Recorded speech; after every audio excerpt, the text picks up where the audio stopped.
You for joining us at the 2022 MIT Sloan Sports Analytics Conference. Here we are with another excellent competitive advantage talk sponsored by Kager, otherwise known as Craft Analytics Group. This is going to be a really, really good one. Excited for you all to be here today. We have Sonny Hickman, the VP of Marketing and Sales for the Harlem Globetrotters, presenting lessons learned from the Harlem Globetrotters rebrand. Please join me in welcoming Sonny to the stage. Thank you. Thank you very much. Can y'all hear me? My mic sounds right. Check one. Joe got me hooked up. How's everybody? Okay, so I get the lunch session. I don't know what we're gonna do with this, but we'll make it work, right? Somebody needs to pass me a chip or something at some point. So I'm gonna give you like the quick Twitter version of like, well, who are you? And why are you here? And why are you talking to us? Because we're very smart, analytical folks, and here's some marketing chick. So my name is Sonny Hickman. I'm a Midwestern girl with Southern ways. I'm from Dayton, Ohio, but I've been in the South for a super long time, so I live in Atlanta. And I have the unique opportunity, the space that I'm in, to really marry two things that I love, basketball and marketing, like all under one umbrella. So it's like loving basketball for me all day. And what I'm going to talk to you guys about, and this is the first time, usually I go on this whole thing, I talk about my husband, he played ball, we met at a basketball game, I was a cheerleader. I'm not going to do all that today, so that I can make sure that I kind of cover all this stuff except for the Twitter version I just gave you, and then have some time for some questions. Is that cool? And I need y'all, right? So I got up super duper early, like the butt crack of dawn to get here. My flight got canceled last night. I got up at 3 a.m., at the airport at like 6, so like I've had only one cup of coffee, so we're gonna do this together. Is that right? All right? Yeah. Say less. Yes, thank you. Who's heard of the Harlem Globetrotters? I knew y'all, the people in here did. And interestingly enough, I bet I could walk up and down the halls and a lot of people are like, I didn't do that session. I don't even know who they are. That's why we're doing what we're doing. This is like a bold reimagining of the Harlem Globetrotters. So I'm gonna talk kind of this in the spirit of like four things. One is this reimagination. One, it is about relevance. One, it is about reasons to believe. And then and the last part is about reactions to what we've done. So the Harlem Globetrotters are over 100 years old, almost 100 years old. We're like a 96-year-old startup. And when the pandemic happened, the single business that the Globetrotters were in, which is touring, came to a screeching halt. So that one sort of thing that people know and love about the Globetrotters, like who's been to a game, like remembers them coming up, right? Yep, that's what I thought. Who knows the Globetrotters player that plays right now? A name, anybody. Who knows Curly Neal? Who's heard of Curly Neal? Okay, what about Meadowlark Lemon? Therein lies our problem. So we're this iconic brand, and in a player-driven influencer, celebrity, right? You love the individuals, right, that you want to be around. Like we've lost some of that connectivity. So when the pandemic happened, we really took a step back and said, how are we going to reimagine this iconic brand? And it's our desire is to evolve from this touring-based company to this branded entertainment company. So I'm going to take you on a quick journey of like, this is what we've done and what we know so far. So this is like, we're coming out of the first quarter, right? We're going to use all basketball analogies today, so just get ready. A 96-year-old brand, iconic. We have a new vision. We have this different focus. We're trying to get to that next generation of fans, and some of that happens through folks like you who know and love the Globetrotters. So we have a very narrow focus, so we did some research to figure out like where should we work to pinpoint and penetrate, and then how do we get broad appeal. So we took a very narrow focus and identified our brand lover. So if we were sending a delegate to the Harlem Globetrotters convention, a 10-year-old African-American boy would represent for the Globetrotters. That's weird, because represents is on like a bunch of two lines on mine. I don't know what happened, that's a font issue. See, terrible brand person. So we want to connect with African-American, so if our 10 to 12-year-old self saw things that the Globetrotters were doing, does it make sense? That's the brand lover. That broad appeal is, we have the most ethically diverse generations that's coming up in this country, right, in this world, so we want to make sure that we're reflecting that. So it doesn't make us granularly focus on that, that broad appeal will happen. those African American kids and their parents, as well as parents that have kids, those are the folks that have been going, that know the Globetrotters generationally, where a Globetrotters game is a rite of passage. That's our current audiences. Our current audience and women have primarily been the decision maker. Now, if you ask my husband, he's like, what? You're not just a decision maker. But I'm the one who gets the tickets, and I make him think he's the decision maker, but I'm actually the decision maker. So that's kind of the role of the women for the sisters in the building. And then we have this group of fans that have really globally loved the Globetrotters, and a lot of that has been through touring, but also digitally focused, which we see when we look at our social and YouTube content, and those are those basketball fans, and they're primarily males, 25 to 49. So we have all these different audiences, and we said, if we're going to reimagine the Globetrotters and we're going to go from just touring to other stuff, how on earth are we going to do that? Our business stopped, our staffing was down, like we were like truly in this startup mode. So we actually went out and found experts in a number of different areas to bring in to help us put together our strategy and the approach around this idea, and we call it Spread Game. That's the campaign that we introduced back, last June, and it was really around this idea of the Globetrotters bring this love of the game on the court all the time. I kind of equate it to, I don't know if you saw like some of the pregame of, it wasn't the Warriors, but they were just vibing. They were like dancing before the game started because like their song was on and the players were just having a great time before the game started, and then they went into game mode. Well, the Globetrotters do both of those things, right, all while playing basketball. So this idea of connecting with that next generation of fans, with the things that matter, representing and basketball excellence, African American excellence, and doing that globally, that's really where we've been focusing on this idea of Spread Game. So the campaign, we looked at every aspect of the brand and business. So going from a touring-based company to a branded entertainment company that also tours, we want to do all of this.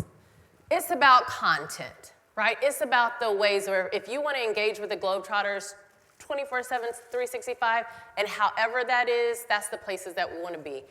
People identify themselves with the apparel, right, and the brands that they wear, right? What's your name, sir? Yeah. Huh? Stanton. What's your favorite brand, sports apparel brand?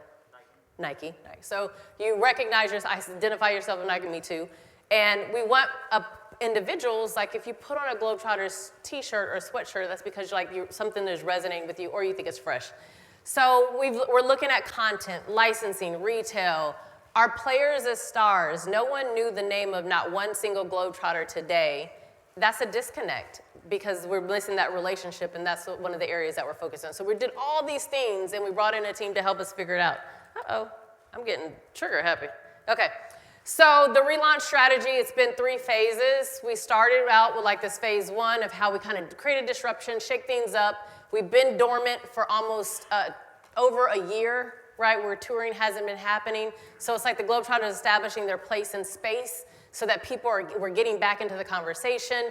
We started creating new content with new influencers. So one of the things that we talked about was like that idea of borrowed equity, and then how we extend that into immersion, right? So you get a point in which we're engaging. Now we want to figure out how we're going to connect with you in a meaningful way, and then how are we going to make it really immersive? We have a very broad reach. I mean, the Globetrotters, they tour in 26 countries. They have over 250 games in a touring year. That's a lot of basketball. That's a lot of cities. That's a lot of markets. People know, right, the Globetrotters by name, and since we've initiated this relaunch and some of the partners that we've worked with, we have seen triple-digit growth within some of our social platforms, particularly TikTok, because we're bringing those players to the front. One of the basketball culture is synonymous with style. There's a reason why there's an Instagram handle that is about KOTD or NBA Fits, right? Where fans are watching and seeing what the players are wearing when they're coming into the tunnel for a game. So a really big proof point for us, right, as we start to introduce the Globetrotters is the way that they look. So we introduced new uniforms. We're moving into the kid space. We have new style that is being introduced with collaborative partners. So those are some of the ways in which we know we'll start to connect with that next generation of fans. We're moving into that retail space, so where when the tour stopped, right, and you couldn't see the Globetrotters, there was no Globetrotters. So now by becoming that 24/7, that 365, like a 360 experience, we have an awesome collaboration. Everybody go to Lids. We have a new collaboration with Lids that actually just launched on 2/28. It's called They Gave Us Game. And Liz partnered with the Harlem Globetrotters, Negro League Baseball League, and the Black Five to talk about the celebration of like Black excellence in these sports. So there's like super dope hats, and there's jerseys and shorts. But that's just one of the ways, right, in terms of bringing the Globetrotters, right, into the culture, into space, and in places where people are and can connect. We talked about our legends. So everyone knew Curly Neal. This idea of shared nostalgia, which is where we want to connect with parents and also connect with their kids. For parents, that's a conversation, right? Or kids kind of can put their parents up on game. So Curly Neal was one of our Globetrotters legends. We lost him right at the start of the pandemic. So we weren't able to sort of give him his flowers. He was number 22, so this entire tour has been dedicated to him. Number 22 in the 2022 tour. And there's just so much connectivity, right, that is coming with that as we're celebrating our legends and starting to put faces and names inside of the jerseys. So I went through all of that like super quickly. All of that, and I have like a ton of time. This is great. So tying it together, relaunching a 96-year-old brand that's been around for a very long time is like a super tall order. And we do kind of operate today like this 96-year-old startup because we have to identify new ways in which we're going to drive relevance and connectivity so that we can start to deepen our roots, right, with that next generation of fans. So right now, we just wrapped up kind of our first quarter, right, if we were talking about like if this were a game. So we're in kind of that first quarter game review, and I'm going to talk to you about like with some of these tactics, these initiatives and strategies that we put in place. Well, how have we been measuring, and how do we know what the hell is working and what's not? So we're trying to figure out what's taken hold, and then sort of what's next is that trajectory. Click. Not clicking. Okay, there we go. Can y'all see that? Okay. So before the June 15th approximate relaunch date took place, we initiated a body of work that was a brand health analysis. Because we really wanted to know what people think about the Globetrotters at that point. What was their level of awareness? What was their level of engagement with the brand? What was their knowledge? Or did they not even know the Globetrotters at all? And we wanted to know that across these audience segments that we were targeting.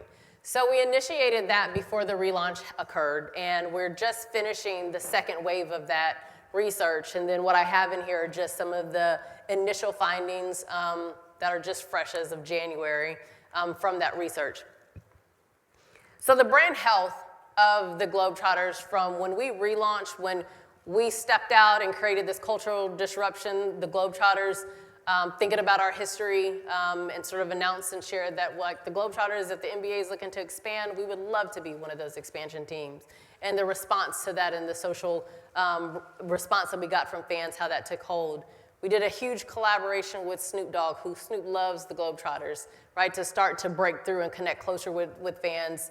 We did our first NFT in collaboration with Snoop because we wanted to enter into sort of a unique digital space. We took the tour, right? We got back on the road and introduced the Spray Game Tour. So we had all these new strategies and the tactics that we started to put into market, and now 6 months in, what's the level of awareness that people are starting to see? We saw some growth in terms of that brand health and where people sort of are identifying and recognizing and seeing the Globetrotters, specifically with adults. We got some level of engagement with kids, but they didn't become followers. So they haven't adopted the Globetrotters as a brand that they love and follow, but we got their attention. That 14 to 17-year-old right there in the middle and all of the not quite making a lot of traction, especially where they're converting as followers, but there was a bump in engagement. We intercepted them in some places that were interesting. We knew that that's a group that's hard to get to. And the reason for us is the Globetrotters experience, it's still with kids that rely on parents as the Uber drivers, right? You're not kind of already off locked into like, these are my crew, this is who I kick it with, and like, you know, you're not in that space yet. So that's why we're going a little younger, and then they'll be able to kind of continue to grow up with the Globetrotters, which is why we're focused on that younger kid as well as their parents. We also looked at those who have an affinity for basketball, right? If I throw do you play any sports? Have you played any sports? What's your name? You're a basketball player? Okay, you're not gonna help, because if I put a ball in your hand, you're like, but if I put a ball, did you play basketball too, sir? Not you. You look like you played basketball. The gentleman right here, next to him, yeah, you. What did you play? What was your sport? Did you play any sports? But if I put a basketball in your hand, what are you gonna do with it? Exactly. You don't have to play, right? You didn't have to play organized, but just something about that rock, right, that you're going to do something. So we thought about and looked at like those families who at any level had some interest in affinity with organized ball to see what their interest and engagement with. And we saw, again, great improvement across the board, especially with parents. Entertaining as they were looking at the actual show itself, the numbers have been going up. Oh, I'm stuck. Here we go. I said we wanted to target African-American parents as well as kids. Because of the Globetrotters being such, the black and brown men and women on that court, right, who want to bring that experience to families, we saw this very significant absence of a diverse audience in the arenas. So we think, right, that was because we weren't being relatable and relevant or sort of talking to them and connecting with, right, this broad audience in that space. So we've been given this concerted focus on, well, how do we start to reignite, right, the African-American community who loves basketball as well. And we've seen growth right across the board, so that piece of it is taking hold. Interestingly enough, when we look at total awareness of all activity, we've been seeing really good growth, right, solid growth from 21% to 33% with African-American parents based on the marketing that they've seen to this point, but we haven't seen it going up across the board. So the theory, which we'll find out, is we don't have enough reach. So we're 6 months in, we've been a little bit narrow in terms of some of the strategies and tactics and how we're pushing out to market. So it hasn't taken hold and we haven't got the penetration into the broad ecosystem of consumers that we want to talk to. The last thing that I'll talk about, just as an example, and I talked about, a Globetrotters game. The way that for, I don't know, the last decade, if you went to a Globetrotters game, it was in effect the same, right? There was like really nothing different about, right, going to a Globetrotters game. And Globetrotters, right, it's this basketball happens, and then there's comedy, and there's this fan interaction, and there's all these components. But, I am so sorry. I'm about to get in trouble. So we really didn't know what was sticky, like what people really liked about a Globetrotters game and how they described it. So we partnered with what we brought to the table, which are our basketball players, our coaches who understand the game, they develop the plays, they do all of that. But then this entertainment side, because like our basketball players are basketball players, so we partnered with some folks from Broadway. Broadway was shut down due to the pandemic. We wanted to figure out some new ways to bring entertainment. So we introduced some new characters and we worked with folks from Broadway, these new uniforms, all this, and we said, so what do you think, people? So we partnered with a company called Datanautics, who's based out of Florida, and we did, I call it kind of like this guest intercept research blitz.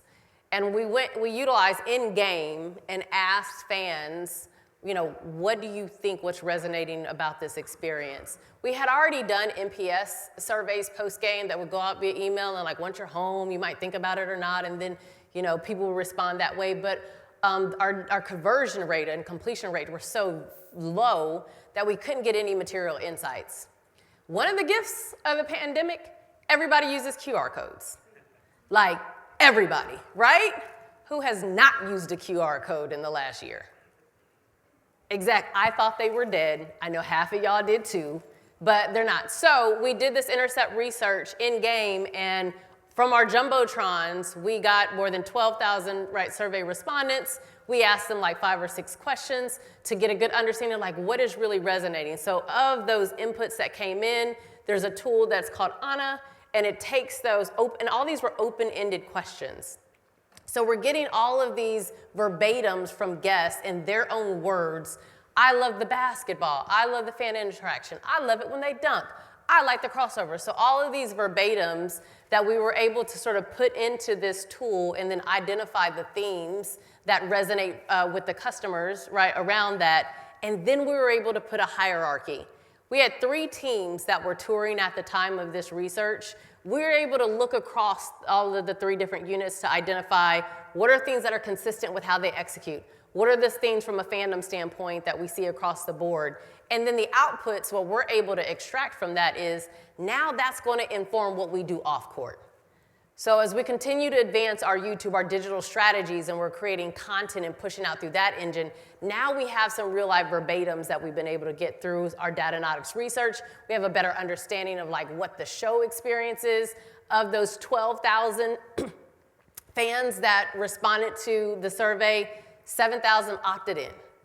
So we just had a fantastic email acquisition tactic that we've been able to put in play, where in the past, the Globetrotters, we had kind of been talking to the same fans over and over and over and over again, but now this is allowing us to get a better look at what is the makeup, of the customers that are coming to this game and what is resonating, what do they love about it, and then taking a step further where they would talk about how they heard about the experience, So another body of work, we're doing a media effectiveness study with a company called Bottom Line Analytics to know with our media plans and how we're advertising, what's actually working and where there's waste. But we were able to get some attribution analysis to say, okay, team, we said we wanted to start to connect with more African-American families. Are they first time or repeat? Have they heard of the Globetrotters, been years ago or never been?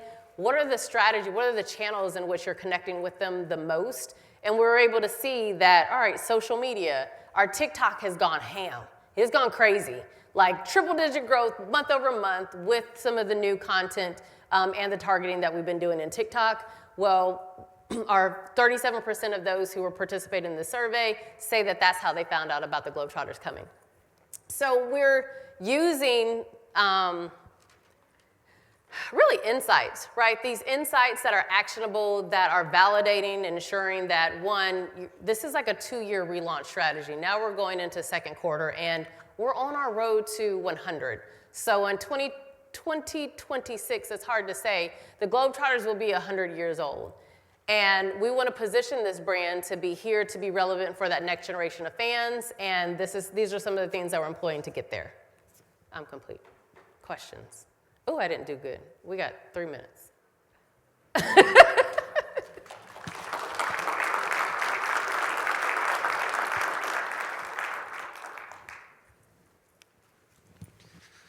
reach this person back here. I did this on purpose, so y'all can't ask me no questions. No, I'm kidding. Thanks, that was great. Just, I guess, a question. You mentioned the players not being recognizable.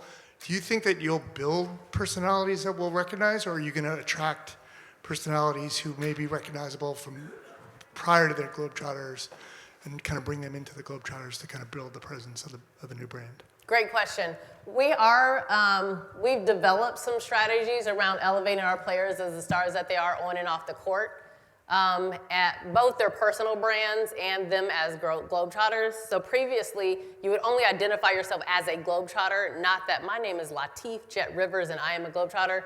So we're developing some content, some talent management, some talent development around some of the existing Globetrotters. And then as we continue to attract, and bring in new talent, their celebrity, their fandom is going to be super important. Good question. Time for just one more right here. Yeah, great presentation.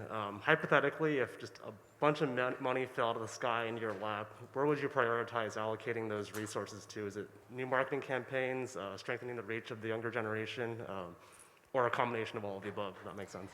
That's an outstanding question. I hope a lot of money just falls out of the sky into my lap. And if anybody knows where that might come from, let me know. I think it would be a combination, right? So I think doubling down on how we become that 360 experience to be able to create enough for consumers outside of the touring experience. I think we would start there, as well as how we plus up the production value of a live game. Because of the way the Globetrotters move, I think our production value, we could really do some amazing stuff from an experience standpoint. Great question. I am available. I'll come in the back if Joe didn't eat all my snacks out my bag, and happy to chat with the rest, anybody else that has some questions. Thank you so kindly for having me.